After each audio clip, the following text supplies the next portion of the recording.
नमस्कार दोस्तों, मैं संदीप मिश्रा स्वागत करता हूं आप लोगों का आपके अपने YouTube channel self study care में। दोस्तों, आज मैं आप लोगों के बीच में एक बार पुनः आ चुका हूं इतिहास विषय लेकर के। इतिहास में हम प्राचीन इतिहास अभी पढ़ रहे हैं, तो चलिए शुरू करते हैं। इतिहास में आज हम जानते हैं कि पुरातत्व संबंधी साक्ष्य से मिलने वाली जानकारी।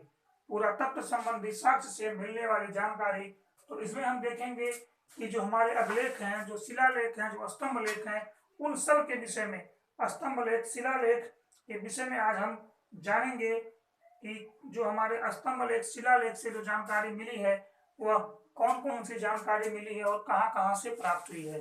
कौन कौन सी जानकारी मिली है और कहाँ कहाँ से प्राप्त होती है।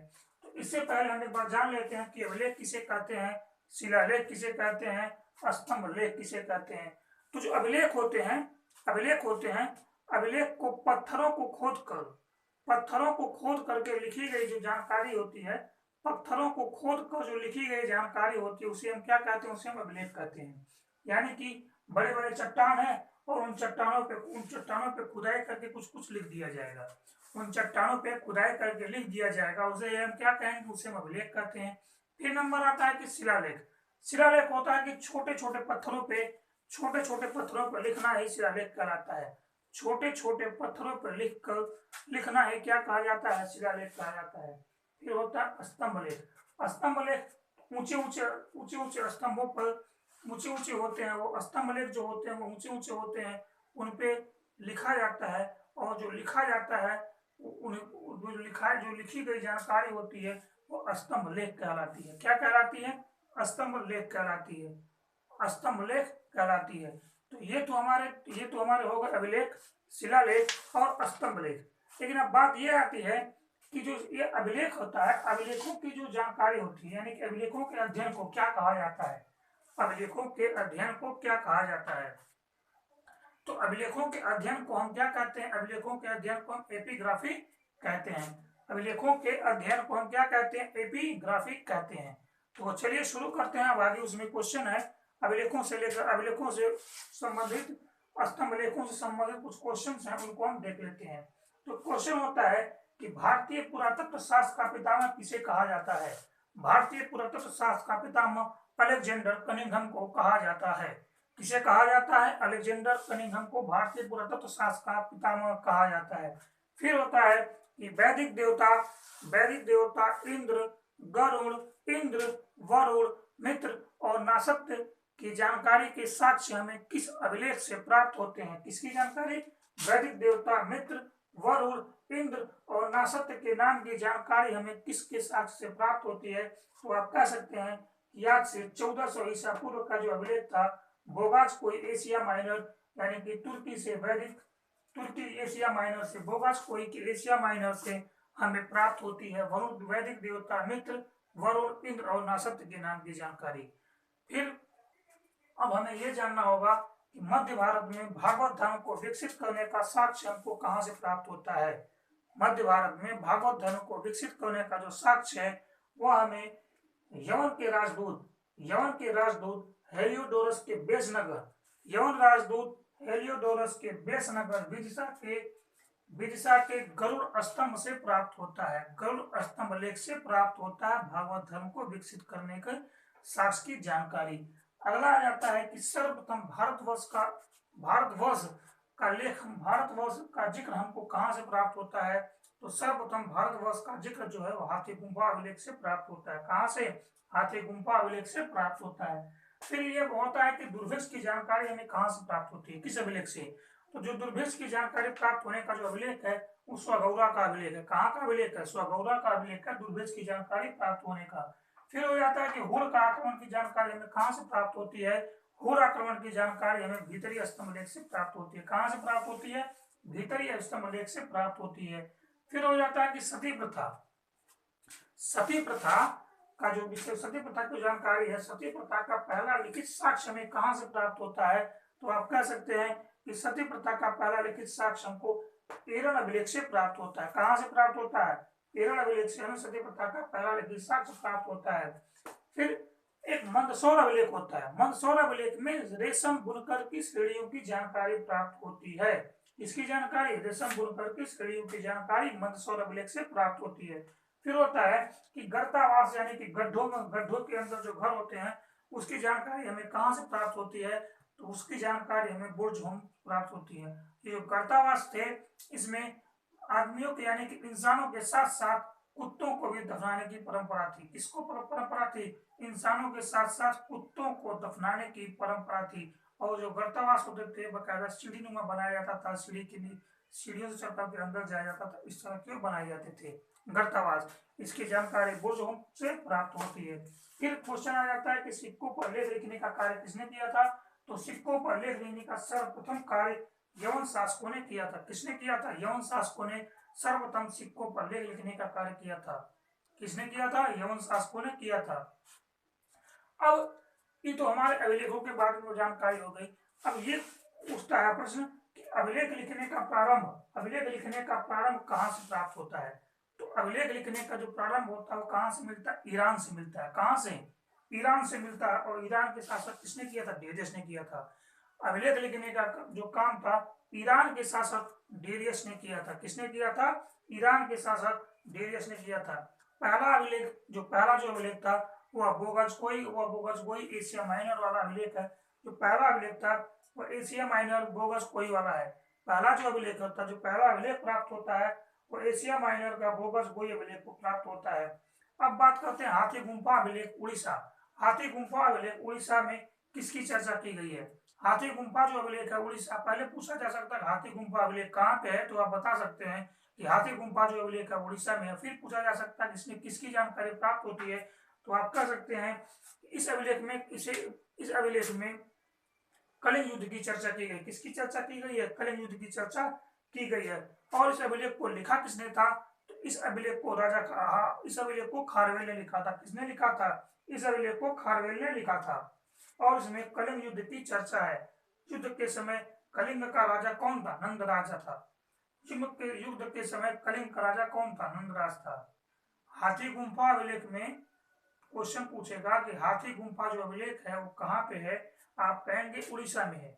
फिर पूछा जाएगा इस अभिलेख को लिखा किसने था, तो इस अभिलेख को राजा खारवेल ने लिखा था। किसने लिखवाया था? इस अभिलेख को कलिंग राज खारवेल ने लिखा था। फिर क्वेश्चन पूछता है कि इसमें किसके विषय में जानकारी प्राप्त होती है, तो इस अभिलेख में कलिंग युद्ध के विषय में जानकारी प्राप्त होती है।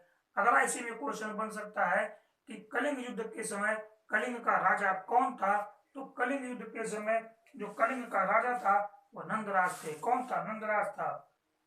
फिर एक अभिलेख होता है एहोर अभिलेख। जो कि राजस्थान में है। एहोर अभिलेख पुलकेशिन द्वितीय ने हर्षवर्धन पर विजय की चर्चा की है। किस पे? एहोर जो अभिलेख था, एहोर अभिलेख में पुलकेशिन द्वितीय थे। पुलकेशिन द्वितीय ने हर्षवर्धन पर जब विजय प्राप्त किया, किस पे? हर्षवर्धन पर। पुलकेशिन द्वितीय ने जब हर्षवर्धन पे विजय प्राप्त की थी तब उन्होंने एक अभिलेख लिखवाया जिसे एहोर अभिलेख कहा गया, जो कहाँ पे है? जो राजस्थान में है। कहाँ पे है? राजस्थान में। यानी कि आप कह सकते हैं कि एहोर अभिलेख में पुलकेशिन द्वितीय ने राजा हर्षवर्धन पर विजय प्राप्त की थी, उसकी जानकारी प्राप्त होती है। या ये भी इस तरह से भी क्वेश्चन पूछा जा सकता है कि हर्षवर्धन की पराजय के साक्ष्य हमें किस अभिलेख में मिलते हैं, तो आप कह सकते हैं एहोर अभिलेख में मिलते हैं। फिर क्वेश्चन होता है जूनागढ़ अभिलेख है। एक है अभिलेख जूनागढ़ अभिलेख कहाँ पे है? तो जूनागढ़ जो अभिलेख है वो गुजरात में है। कहाँ पे है? जूनागढ़ अभिलेख गुजरात में। इसमें इस अभिलेख में रुद्रदामन ने सुदर्शन झील की चर्चा की है। किसकी चर्चा की है? रुद्रदामन ने सुदर्शन झील की चर्चा की है। जूनागढ़ जो अभिलेख है गुजरात में, जूनागढ़ अभिलेख में रुद्रदामन ने सुदर्शन झील की चर्चा उसमें की है। और इस सुदर्शन झील को बनवाया किसने था? तो इस सुदर्शन झील को चंद्रगुप्त मौर्य ने बनवाया था। तो क्वेश्चन पूछा जा सकता है कि जूनागढ़ अभिलेख गुजरात जो है उसमें जो चर्चा है उसमें जो किस झील की चर्चा की गई है, तो आप कह सकते हैं कि सुदर्शन झील की चर्चा की गई है। ये भी क्वेश्चन बन सकता है कि सुदर्शन झील को बनवाया किसने था, आप कह सकते हैं कि चंद्रगुप्त मौर्य ने बनवाया था। किसने बनवाया था? सुदर्शन झील को चंद्रगुप्त मौर्य ने। फिर अभिलेख आएगा प्रयाग अभिलेख। फिर एक अभिलेख आता है कि प्रयाग अभिलेख, जो कि इलाहाबाद में है। इसमें समुद्रगुप्त ने अपने विजय अभियान की चर्चा की है। प्रयाग जो अभिलेख है जो इलाहाबाद में है, प्रयाग अभिलेख में समुद्रगुप्त ने अपने विजय अभियानों की चर्चा की है। किसने किया है? समुद्रगुप्त ने अपने विजय अभियानों की चर्चा की है। एक अभिलेख होता है भीतरी अभिलेख, एक अभिलेख है भीतरी अभिलेख जो गाजीपुर यूपी में है। एक अभिलेख है भीतरी अभिलेख जो गाजीपुर में है। इस अभिलेख में स्कंदगुप्त ने हुणों के आक्रमणों पर चर्चा किया है। किसकी चर्चा की है? स्कंदगुप्त ने हुणों पर आक्रमण की चर्चा, या क्वेश्चन ऐसे पूछा जा सकता है कि हुणों पर आक्रमण की चर्चा किस अभिलेख में प्राप्त होती है?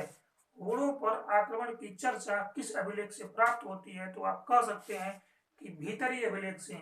और किसने किया था? स्कंदगुप्त ने किया था। किसने किया था? स्कंदगुप्त ने किया था। एक अभिलेख आता है बिहार अभिलेख, एक अभिलेख है बिहार अभिलेख जो बिहार शरीफ में है। कहाँ पे है? बिहार शरीफ में। इसमें भी स्कंदगुप्त ने अश्वमेध यज्ञ की चर्चा की है। किसकी चर्चा की है? स्कंदगुप्त ने। बिहार अभिलेख यानी कि बिहार शरीफ में है ये, और इस अभिलेख में स्कंदगुप्त ने अश्वमेध यज्ञ की चर्चा किया है। अगला है देवपाड़ा का अभिलेख। अगला है देवपाड़ा अभिलेख। देवपाड़ा अभिलेख बांग्लादेश में है। कहाँ पे है? पहले ये जान लीजिए कि देवपाड़ा अभिलेख है कहाँ। तो देवपाड़ा जो अभिलेख है वो बांग्लादेश में है। इस अभिलेख में यह सेन वंश के शासक विजयसेन का है। किसका है? देवपाड़ा का जो अभिलेख है सेन वंश के शासक विजयसेन का है। देवपाड़ा का अभिलेख किसका है? सेन वंश के शासक विजयसेन का है देवपाड़ा का अभिलेख। अगला है ग्वालियर का अभिलेख, मध्य प्रदेश। अगला अभिलेख होता है ग्वालियर का अभिलेख, मध्य प्रदेश। ये किसका है? तो प्रतिहार शासक, किसका? प्रतिहार शासक भोज का ग्वालियर का अभिलेख मध्य प्रदेश में है। प्रतिहार शासक भोज का ग्वालियर जो अभिलेख है वह है ग्वालियर का अभिलेख मध्य प्रदेश में। अगला अभिलेख होता है मंदसौर का अभिलेख। किसका अभिलेख? मंदसौर अभिलेख, यह भी मध्य प्रदेश में ही है। अगला अभिलेख है मंदसौर। मंदसौर का जो अभिलेख है वो कहाँ पे है? वह भी मध्य प्रदेश में ही है। इसमें मालवा शासक यशोवर्मन का जिक्र किया गया है। किसका है? मालवा शासक यशोवर्मन का है। कौन सा? मंदसौर का। मंदसौर का जो अभिलेख है वो मालवा शासक मंदसौर का है। मालवा शासक यशोवर्मन का। मंदसौर का जो अभिलेख है वो मालवा शासक यशोवर्मन का है। किसका है? मालवा शासक यशोवर्मन का। अब हम थोड़ा सा स्तंभ लेख और जान लेते हैं, कुछ और स्तंभ लेखों के बारे में। एक मेहरौली का है, बड़ा एक प्रचलित मेहरौली का स्तंभ लेख है। मेहरौली का जो स्तंभ लेख है इसमें चंद्रगुप्त द्वितीय, किसकी? चंद्रगुप्त द्वितीय यानी कि विक्रमादित्य का है। इस स्तंभ लेख पर आज तक जंग नहीं लगा है। इस स्तंभ लेख पर आज तक जंग नहीं लगा है। पूछा जा सकता है कि जो मेहरौली का स्तंभ लेख है किसका है? आप कह सकते हैं कि चंद्रगुप्त द्वितीय का है। फिर पूछा जा सकता है कि मेहरौली का स्तंभ लेख कहाँ पे है? आप कह सकते हैं कि दिल्ली में है। एक है मथुरा का स्तंभ लेख। किसका? मथुरा का जो स्तंभ लेख है यह भी चंद्रगुप्त द्वितीय का ही है। इसमें सहिष्णुता की चर्चा की गई। किसकी चर्चा की गई है? सहिष्णुता की चर्चा की गई है। एक स्तंभ है एरण स्तंभ लेख। एक स्तंभ लेख है एरण स्तंभ लेख। इसमें यह भानुगुप्त का है। किसका है? भानुगुप्त का है। एरण का स्तंभ लेख जो है मध्य प्रदेश में किसका है? भानुगुप्त का। इसमें किसकी चर्चा की गई है? सती प्रथा की। इसमें किसकी चर्चा की गई है? सती प्रथा का। एरण अभिलेख कहाँ पे है? मध्य प्रदेश में। एरण अभिलेख कहाँ पे है? मध्य प्रदेश में। किसकी चर्चा की गई है? सती प्रथा की चर्चा की गई है। एक स्तंभ लेख है बौद्ध स्तंभ लेख। एक है बौद्ध स्तंभ लेख जो कि मध्य प्रदेश में है। कहाँ पे है? बौद्ध स्तंभ लेख कहाँ पे है? मध्य प्रदेश में है। इसमें यह स्तंभ लेख वासुदेव का है। किसका है? यह स्तंभ लेख वासुदेव का है। जो यह अभिलेख है किसका है? वासुदेव का। बौद्ध स्तंभ लेख किसका? वासुदेव का है। फिर है हेलियोडोरस, ये वाला। फिर है हेलियोडोरस। हेलियोडोरस का बेसनगर। हेलियोडोरस का बेसनगर गरुड़ स्तंभ लेख। जिसमें भागवत धर्म के बारे में बताया गया है, जिसमें भागवत धर्म की जानकारी दी गई है। तो आशा करते हैं कि आज हमारे द्वारा दी गई जो जानकारी है यह आप लोगों को समझ में आया होगा। और ये जान लीजिएगा कि जितने भी स्तंभ लेखों के बारे में मैंने आज आपको बताया है, जितने ही शिलालेखों के बारे में मैंने आज बताया है, वह आपके आने वाले एग्जाम को देखते हुए बहुत ही महत्वपूर्ण है। यानी कि जितना भी क्वेश्चन बनना चाहिए स्तंभ लेख और शिलालेख अभिलेखों से, वो सारा का सारा हमने आप लोगों से डिस्कस कर लिया है। और इससे बाहर अगर स्तंभ लेख, शिलालेख, अभिलेख से क्वेश्चन आते हैं तो इससे बाहर क्वेश्चन नहीं आएंगे, ये आप पक्का मान के चलिएगा। तो इस वीडियो को आप लोग एक से कम 2 बार जरूर देखिएगा। इस वीडियो को आप कम से कम 2 बार जरूर देखिएगा, ताकि स्तंभ लेख, शिलालेख, अभिलेख से जो क्वेश्चन आए वह गलत ना हो सके, वह गलत ना हो सके। तो आज के लिए बस इतना ही रहने देते हैं और उम्मीद करते हैं कि ये वीडियो आप लोगों को पसंद आया होगा। तो मिलते हैं फिर नेक्स्ट क्लास में, तब तक के लिए नमस्कार।